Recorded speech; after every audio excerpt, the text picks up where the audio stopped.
Hola a todos, vamos a continuar con el curso y el día de hoy vamos a empezar con un nuevo tema, que es el tema de sistemas lineales. Y con sistemas lineales, primero vamos a empezar a ver una discusión sobre qué podemos modelar con sistemas de ecuaciones diferenciales, que vamos a tener de dos sopas. Una es la reducción de orden de una ecuación de orden mayor que uno en una sola variable, o bien un problema que involucra más de una variable este, que va evolucionando en el tiempo.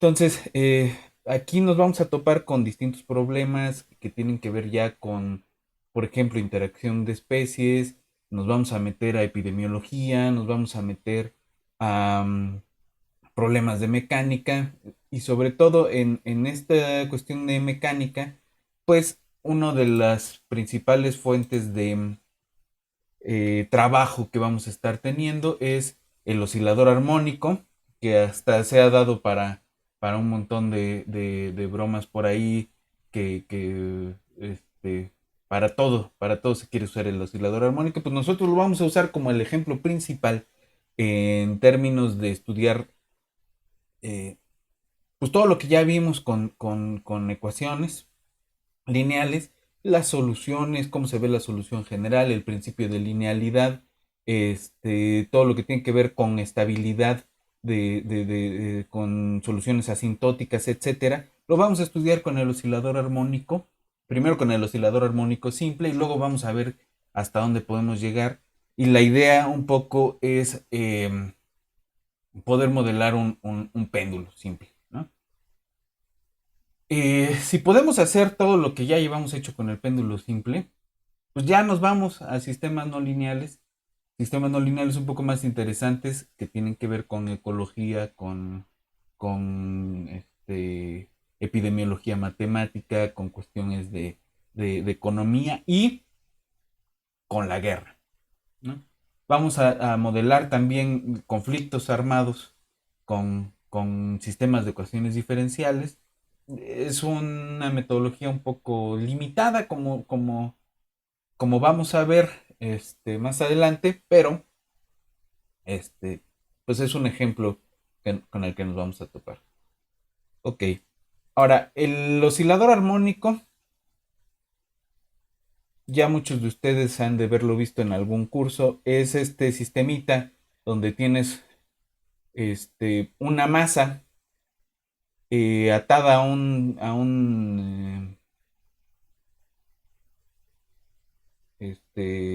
una cosa elástica, ¿no? Esa cosa la apachurras y tiene una fuerza restitutiva que la empuja, ¿no? ¿Qué es lo que va a empezar a hacer el oscilador armónico?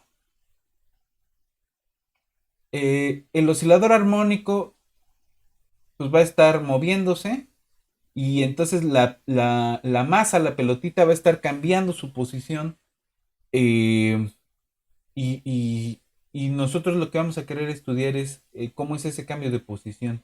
Y lo que vamos a obtener es cómo cambia su posición, pero también cómo cambia eh, la velocidad, ¿no? Entonces, empecemos con esto. Empecemos con esto y vamos a ver primero un par de ejemplos de qué podemos hacer con sistemas. Eh, Después tendremos que ver un poco más de teoría, un poquito más general, pero eh, ya iremos construyéndola pasito a pasito, ¿no? Entonces, mientras, dejemos por aquí esta parte introductoria que ya se alargó demasiado y vámonos al pizarrón.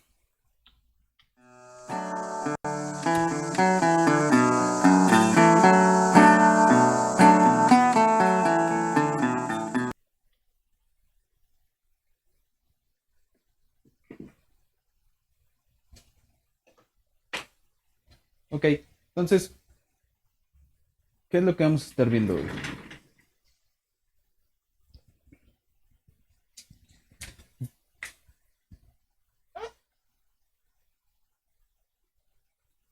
Vamos a empezar a ver sistemas y problemas que podemos modelar con sistemas, no necesariamente lineales, pero sí sistemas de ecuaciones diferenciales, todos, ¿no? Entonces, de entrada, pues el primer problema que vamos a empezar a revisar, pues es este que nos va a llevar un par de clases, que es el del oscilador armónico simple. ¿Cómo es la descripción del problema? Vamos a empezar justamente con nuestro sistema resorte masa, ¿no? Entonces tenemos, no sé, una superficie, un resortito y una masa por ahí. Esto tiene masa M. Entonces lo que vamos a hacer es empujarlo y dejar que ver cómo se mueve, ¿no? Entonces va a tener un movimiento o si se le estira, ¿no? Entonces si lo apachurramos,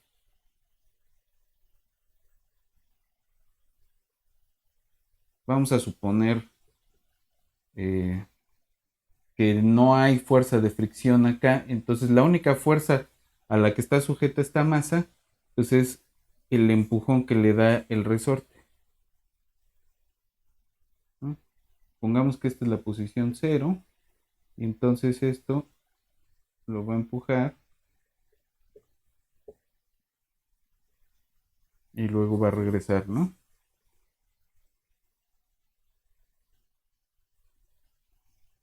Y en algún momento va a regresar a su posición original. ¿Qué es lo que va a estar haciendo esto? Pues eso ya lo podemos describir con el poquito de física que todo mundo sabemos cuando entramos a la facultad, ¿no? El, el punto es el siguiente. Tenemos dos cosas que considerar. Uno es la segunda ley de Newton.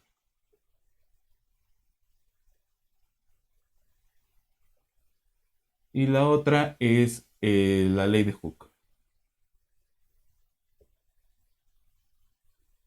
El, la segunda ley de Newton que dice que si tienes un movimiento acelerado, eso está relacionado con una fuerza que lo genera, ¿no? Entonces la fuerza se ve como el producto de la masa por una aceleración, ¿no? Es la segunda ley de Newton y la ley de Hooke, que la fuerza restitutiva se va a ver como una constante por la masa, ¿no? En esos términos, nosotros lo que queremos estudiar es cómo se mueve esta cosa, ¿no? ¿Qué, ¿Cuál es la curva de movimiento que describe eso? Entonces, vamos a suponer que Y en el tiempo t es la posición al tiempo t, y lo que vamos a tener es que la fuerza restitutiva por un lado se va a ver como la masa por la segunda derivada respecto de t de la posición, y por otro lado eh, se va a ver como menos k por m.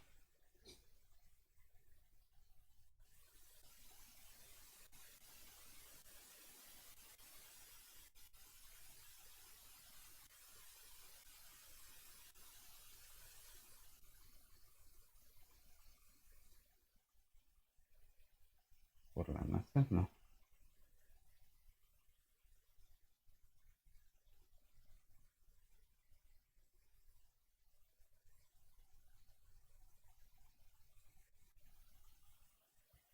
La fuerza restitutiva según la ley de Hooke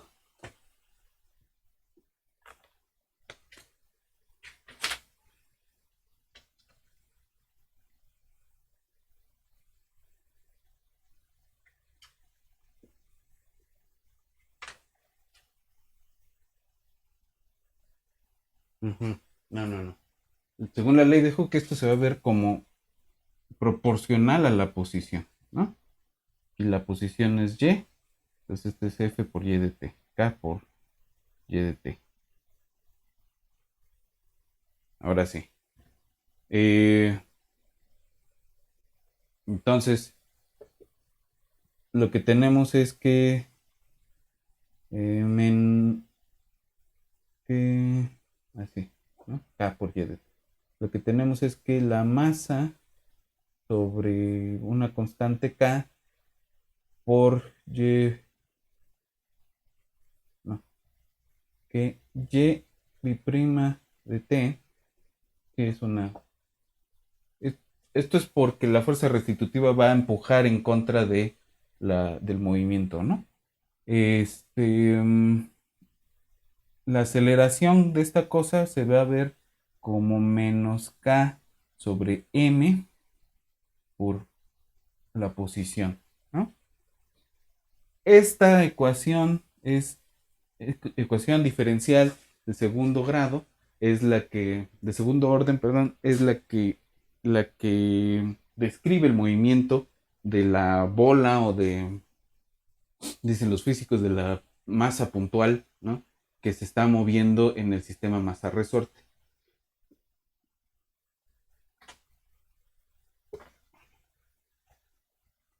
Y bueno, ¿eso qué diantre tiene que ver con sistemas? Pues vamos a convertir esta ecuación de segundo grado, de segundo orden, perdón, en este, en un sistema de dos ecuaciones de primer orden. Eh, entonces, tenemos, hacemos que la velocidad pues, sea esta cosa, ¿no? B de t va a ser y'. Entonces, la velocidad derivada respecto del tiempo, pues es la y' de t, ¿no?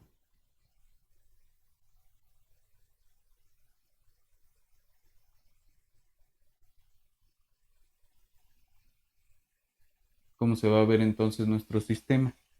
Pues se va a ver como y' de t igual a b de t, ¿no? Igual a b, si quieren, lo ponemos. Y b' de t igual a menos k m por y de t. Entonces son dos ecuaciones de primer orden lineales, ¿no? Nada más que esta pues está en términos de la otra variable y esta de acá está en términos de la otra variable.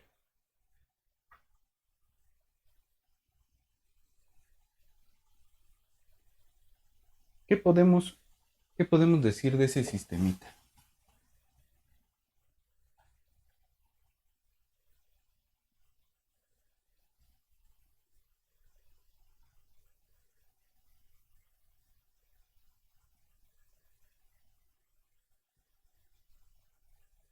Fíjense que podemos arriesgar una solución, ¿no? Eh, vamos a tomar, o sea, porque lo que tenemos es, la parte que más nos interesa es que la y' es menos una constante por y t. Entonces, podemos hacer una simplificación más. Tomemos km igual a 1, k sobre m igual a 1. Eh, bueno, para el problema real es una simplificación horrible. Ahorita vamos a regresar a cómo se ve esto, pero eh, vamos a ver qué pasa así. Tenemos entonces el sistemita y punto de t igual a b y b punto igual a menos y, ¿no? B punto, acuérdense que es y doble punto, ¿no? Pero nosotros ya conocemos dos funciones que cumplen esa parte, ¿no? Por ejemplo, y de t coseno de t. Si la derivamos, es menos el seno de t. Y si la derivamos dos veces, este es menos coseno de t, que cumple esta parte, ¿no?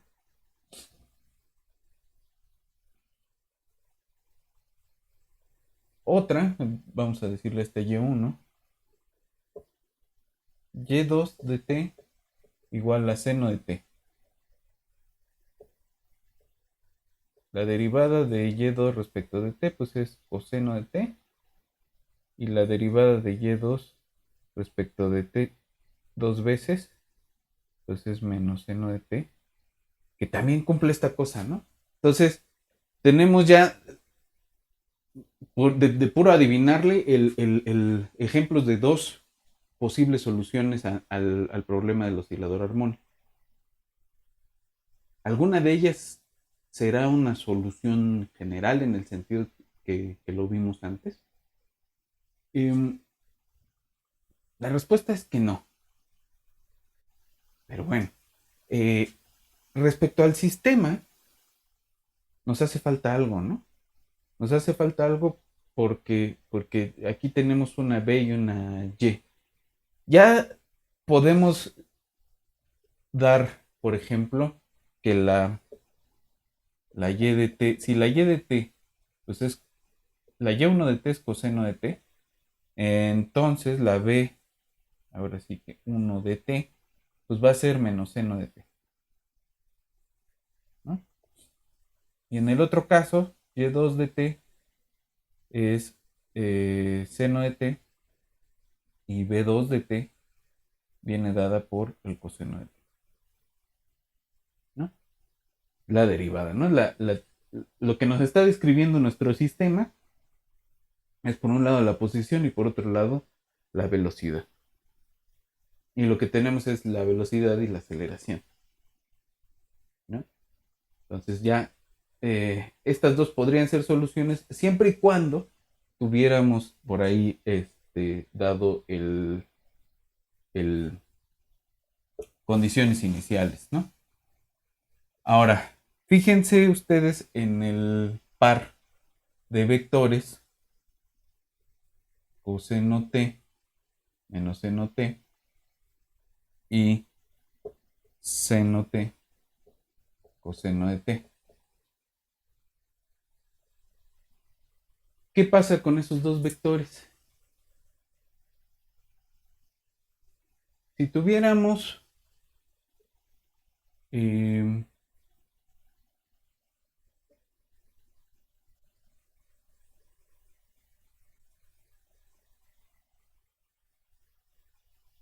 una combinación lineal de esos dos, aquí llamémosle B1 y llamémosle B2. Si tuviéramos una combinación lineal A B1 más alfa B1 más beta B2 y eso nos diera 0, tendríamos un vector del tipo alfa por coseno de teta más beta seno de teta menos alfa seno de teta más beta coseno de teta de t, perdón, igual a 0. El vector 0, ¿no? Y eso significa que alfa coseno t más beta seno de t es igual a 0 y que menos alfa seno de t más beta coseno de t es igual a 0. Pero no vamos a encontrar ninguna t que anule al mismo tiempo al coseno y al seno, ¿no? Y si alfa y beta son distintos, o sea, son arbitrarios, aquí solo si pues alfa y beta fueran iguales y además fueran el cero, ¿no? Eso significa entonces que B1 y B2 son linealmente independientes. Para todo T, ¿no? Para cualquier T que escojamos, B1 y B2 que dependen de T, ¿no? Son linealmente independientes. Entonces, tenemos una base para cada valor de T con esas dos posibles soluciones al problema del oscilador armónico. Significa que si yo doy una condición inicial, que en el fondo lo único que es un punto en R2, tan arbitrario como yo lo pueda escoger, eh, yo lo puedo describir como una combinación lineal de esos dos, ¿no? Porque si tengo en R2 un conjunto de dos vectores linealmente independientes, entonces ese lo puedo escribir como combinación lineal, ¿no?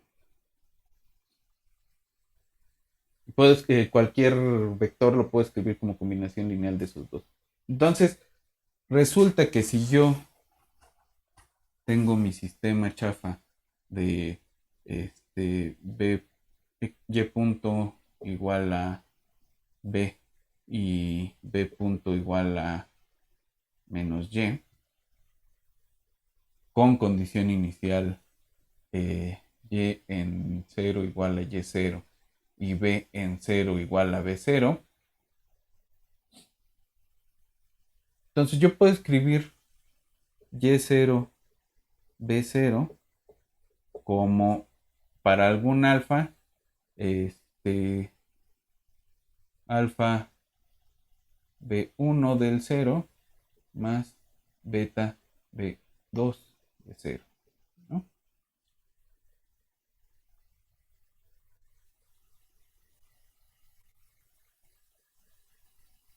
Que no estoy haciendo nada raro, ¿no? Es la base canónica.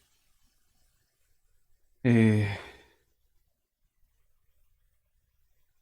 pero eso está interesante porque si en el 0 es la base canónica, eh, si suponemos que de existir la solución tiene que ser continua, y por lo que hicimos las últimas veces, bastaría probar que tenemos del lado derecho una función Lipschitz continua,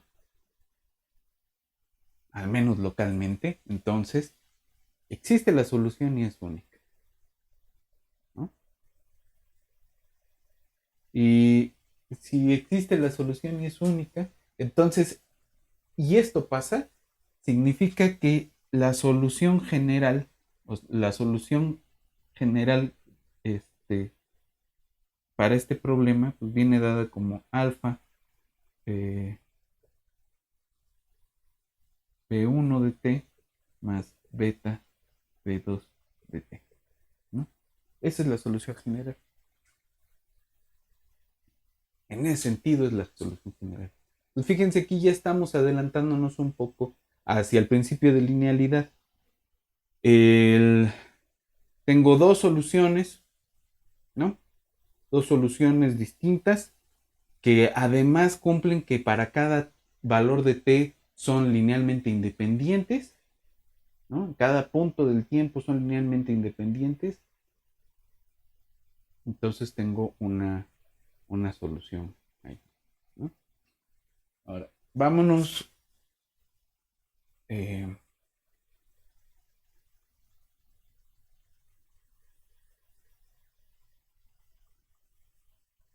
al problema de que Y0 sea 1 y B0 sea 0, ¿no?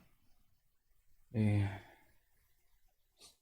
entonces la solución viene cantada así, ¿no? Eh, tenemos que B de t pues va a ser menos seno de t y y de t va a ser coseno de t, ¿no? Corresponde con las condiciones iniciales, es una solución particular, ¿no? Ok.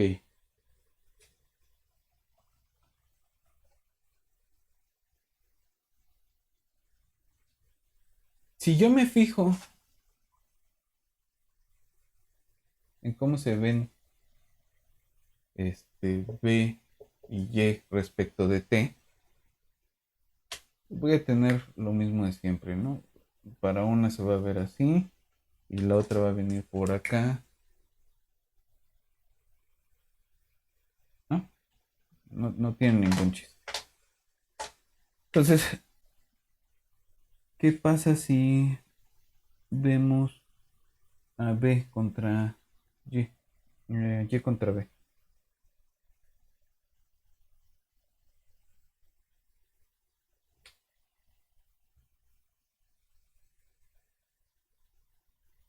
Pues voy a tener que dibujar este coseno de T menos seno de T, ¿no? Entonces hasta voy a hacer tramposamente esto más para acá. Y lo que voy a tener dibujado allí, en este caso,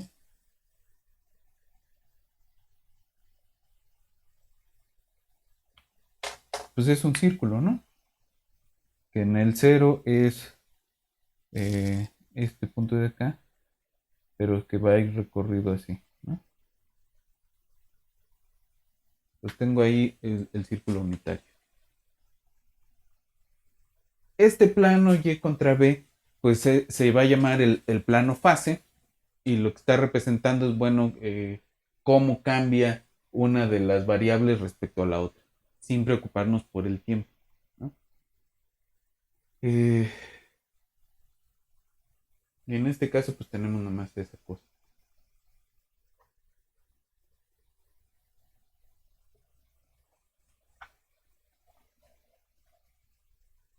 Pero nuestro sistema sí depende de T. Entonces tenemos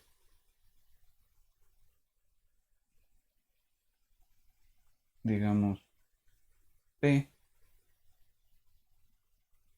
Y y B.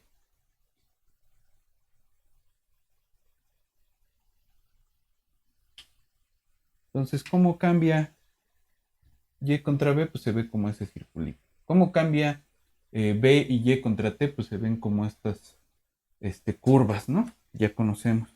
¿Cómo se va a ver eh, en el plano tridimensional, en el espacio tridimensional? Pues vamos a tener una cosa que se viene enrollando así.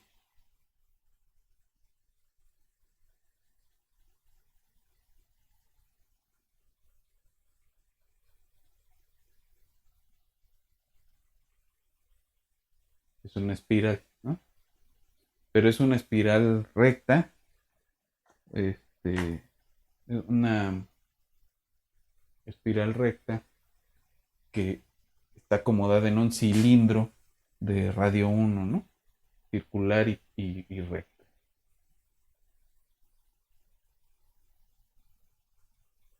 Con este sistema es fácil, en este sistema es fácil pensar para esa condición inicial en una solución, ¿no?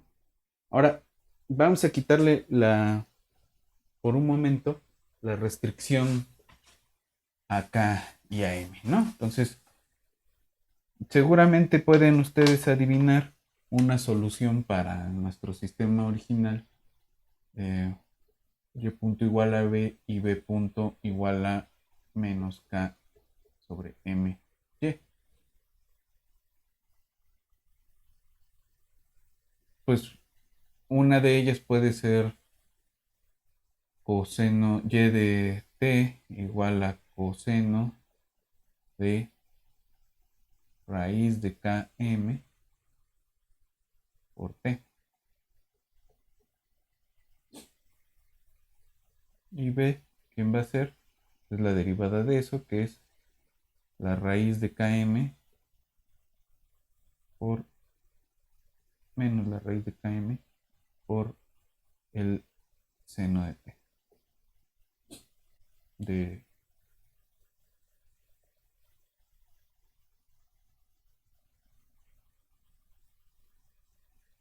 Si lo volvemos a derivar, la y doble punto de T, que era la que nos interesaba, pues efectivamente es menos k sobre m por el coseno de raíz por t, ¿no? Entonces, ya esas oscilaciones no van a estar entre 1 y 1, van a estar entre determinadas por esta cosa de aquí y también en su amplitud, ¿no? Y para la otra posibilidad, pues tenemos exactamente el mismo jueguito y e de t puede ser el seno de kmt. Otra vez derivamos, sale esta cosa para acá, coseno de k sobre m sobre t, por t, y ya, ¿no? Y si hacemos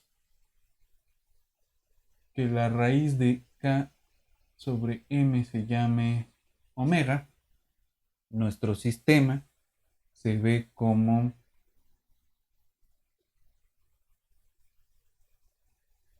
menos omega cuadrada y las dos soluciones linealmente independientes se ven como coseno de omega t y seno de omega t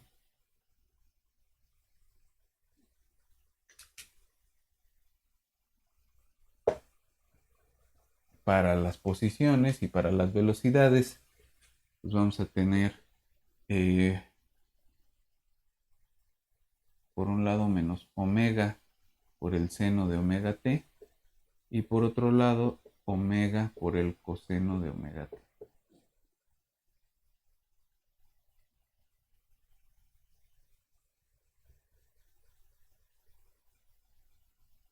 Entonces, la solución general pues se va a ver como alfa por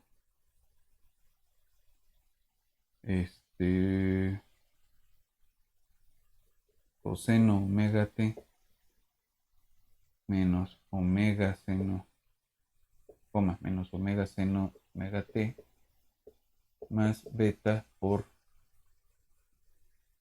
seno omega t omega coseno de omega t.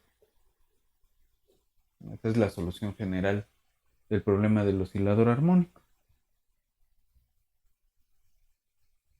Las gráficas se parecen bastante, las vamos a hacer luego en la computadora. Y en el plano fase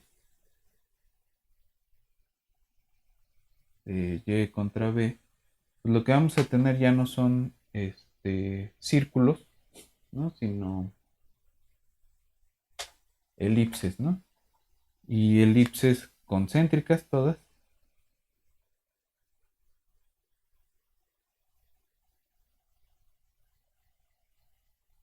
Así, ¿no? ¿Cómo se va a ver la solución? Pues vamos a tener esas hélices anudadas allí, ¿no? Más o menos hélices. ¿Qué otra cosa hacíamos? Pues nos fijábamos en el campo de pendientes, ¿no? Y pensando en esto, pues es fácil dibujar, es hasta más fácil dibujar el campo de pendientes porque aquí ya viene cantado, ¿no? Tenemos, decíamos, un campo vectorial es una cosa que a un valor lo lleva a un vector, ¿no? Y aquí, ¿qué vamos a tener? Pues en un punto, digamos, y b, pues lo va a llevar a un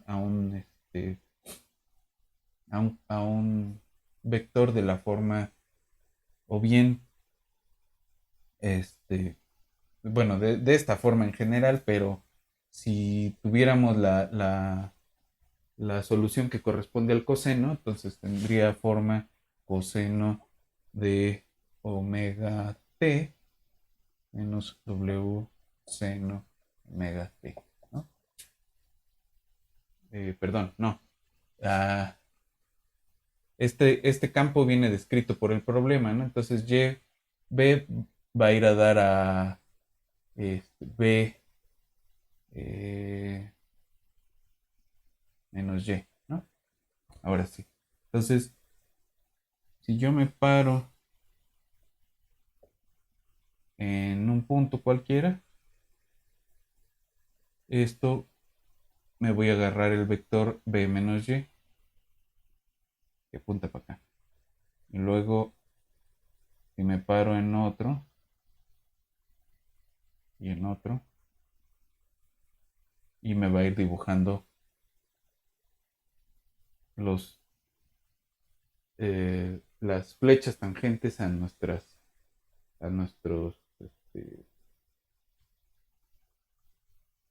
perdón, aquí menos k menos omega cuadrado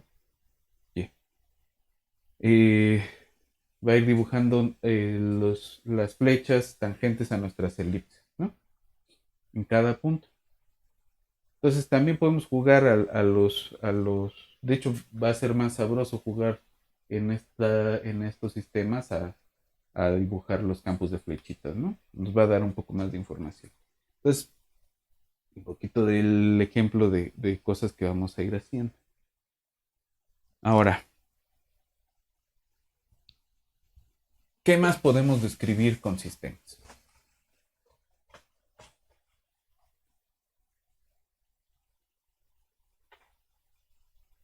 Piensen ustedes en el siguiente problema. Tienen dos poblaciones. Eh,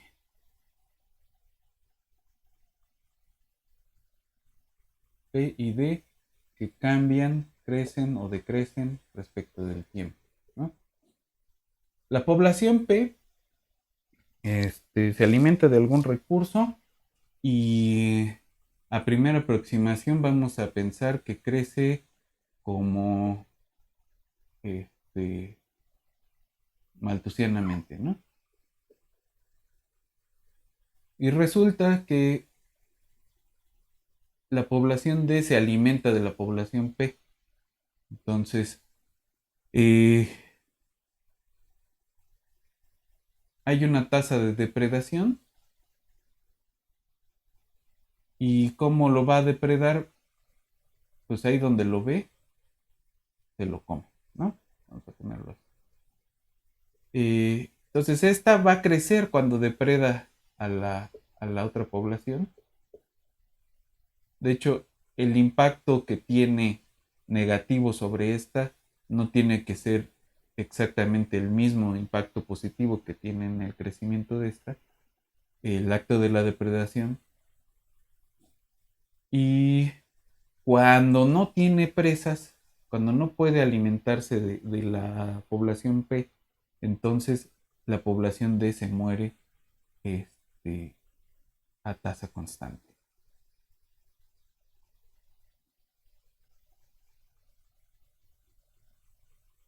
Entonces ese es el llamado sistema de Volterra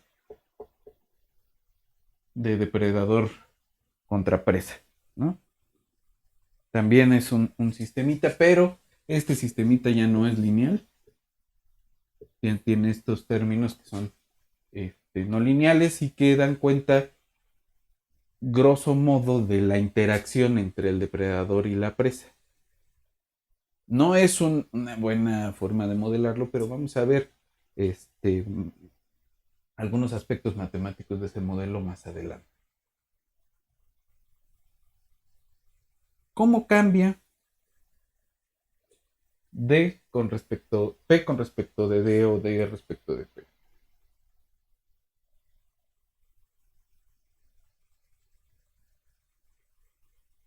Pues si tomamos D punto sobre P punto, esto pues es la derivada de D respecto de T sobre la derivada de P respecto de T, y esto lo podemos hacer de tal forma que sea la dependencia de D respecto de la P, ¿no?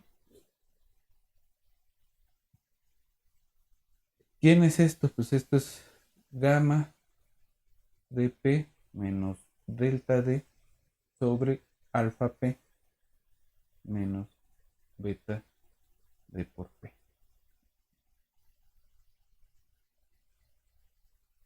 Entonces D, ¿cómo cambia P?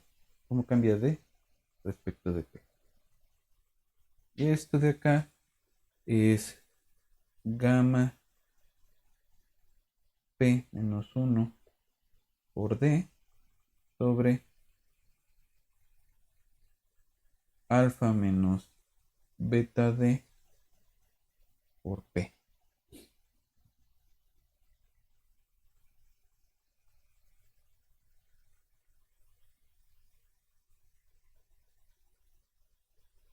Y eso es buena noticia porque significa que esta cosa la puedo separar, ¿no? La puedo separar así como lo estábamos haciendo. Entonces, fíjense, aquí estamos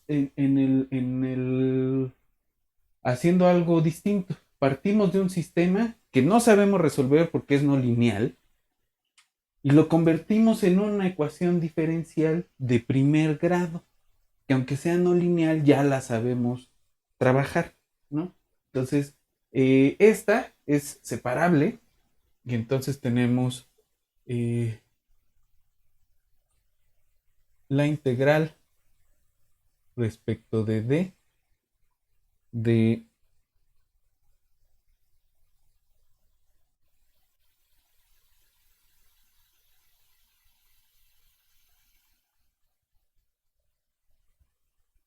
alfa menos beta D sobre D, y esto es igual a la integral de gamma P menos 1 sobre P respecto de P. Esta pues es la integral de alfa D respecto de D menos beta D sobre D, que es 1 respecto de D. Y aquí va a ser un juego parecido, ¿no? La de gamma respecto de P menos 1 sobre P respecto de P. Entonces tenemos alfa por el logaritmo natural de D menos beta D es igual a gamma P menos, y esto más alguna constante de integración, ¿no? Y gamma P menos el logaritmo natural de P más otra constante de integración.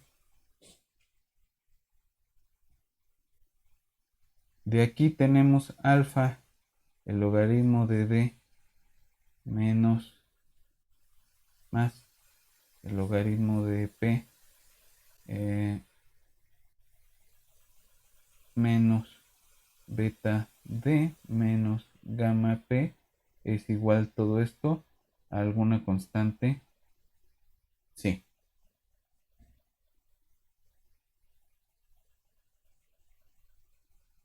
Y les dejo como ejercicio que vean qué curva describe esta cosa.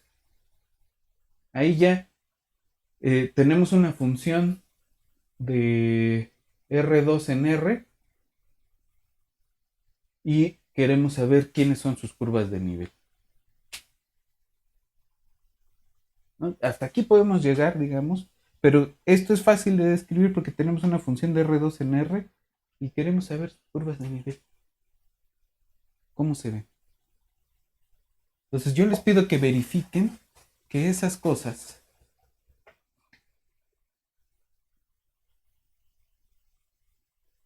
se ven como unas curvas así, concéntricas alrededor de algún punto. ¿Quién es ese punto? ¿Quién es ese punto? Y se ven de esta forma. ¿Qué es lo que está ocurriendo? Aquí estamos, cómo se ve D respecto de P. ¿Qué es lo que está ocurriendo? Que cuando tenemos una densidad de presas muy pequeña, la población de depredadores decae, pero no muere. ¿Por qué? Porque las presas crecen como la maltusianamente y entonces los depredadores vuelven a crecer hasta que se empiezan a acabar a las presas y en lo que se restituye su tasa de natalidad, estamos en un ciclo de esa forma. ¿No? Vamos a estudiar desde luego con mucho más cuidado este sistema llegando el momento, pero son ejemplos de cosas que podemos modelar con sistemas de ecuaciones diferenciales. Nos vamos a clavar un rato en el sistema del oscilador armónico. No en ese simple, sino qué pasa cuando ya le metemos fricción, qué pasa cuando ya le metemos, algún otro tipo de fuerza externa, ¿no? Tenemos que meternos a ver un poco sobre la teoría de estas cosas. Y nada más ya para terminar, si se fijan, en el caso del oscilador armónico, que si era una ecuación lineal, teníamos una cosa de la forma y punto b punto es igual a una matriz por y b, ¿no? Y esa matriz era 0, 1 y menos k sobre m, 0, ¿no? Esta matriz, que es constante respecto de t, ¿no? Pues representa en general una transformación lineal, ¿no? Esta la podemos ver como una t que opera a y y a b.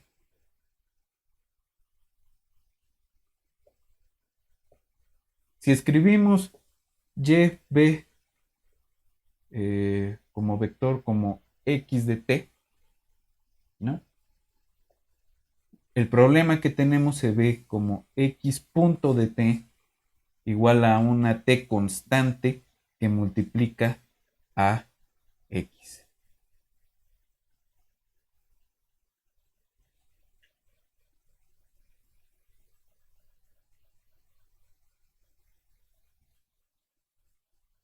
Es el mismo problema con el que iniciamos el curso.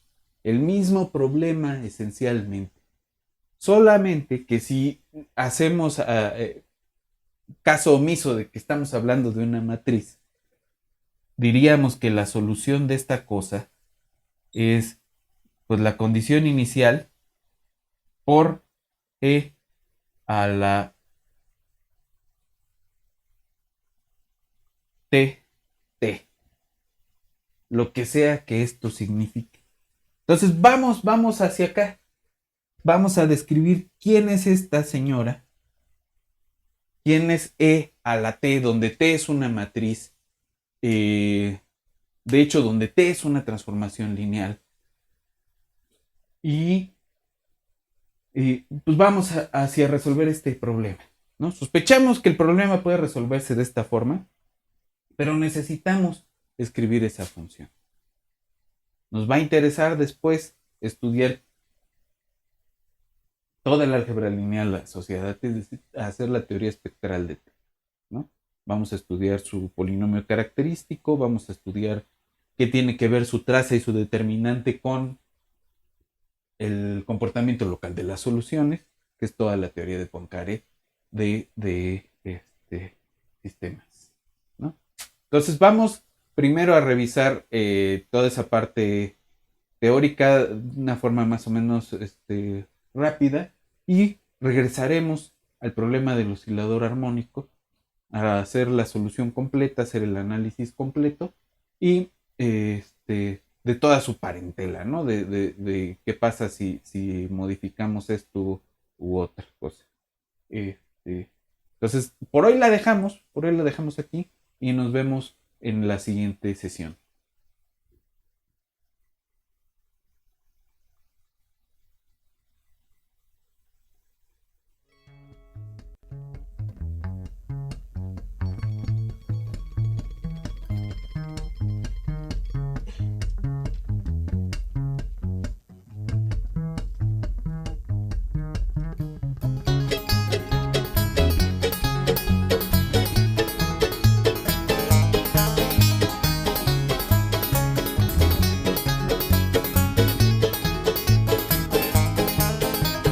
Creep and crawl till you fall into